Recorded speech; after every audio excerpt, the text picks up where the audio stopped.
We also, of course, as we mentioned, heard from President Biden, and he's not an economist, clearly. Right. And traditionally, it's not like you're going to take this as a real prognostication of what's going to happen with the economy. But he did say in an interview, that he expects a slight economic dip. Obviously, if the economy does not go well, it's not great for him. It's not great for the Democrats. It's not great ahead of the midterms.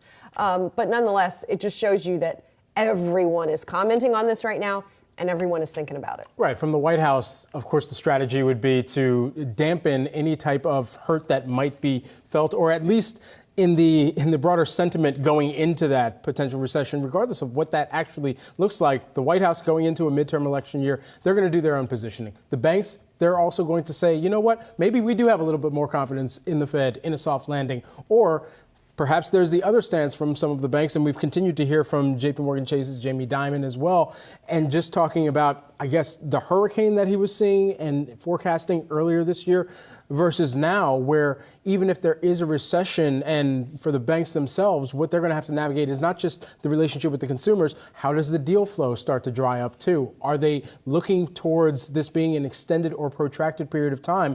And I think what they're trying to also do to a certain extent is perhaps sandbag just a little bit and say, yeah, it's actually worse than expected. You've known those golfers before you step out on the course and you say, oh man, you told me your handicap was about 40 handicap 26. before we play at the end of this month. Exactly. I shoot 150.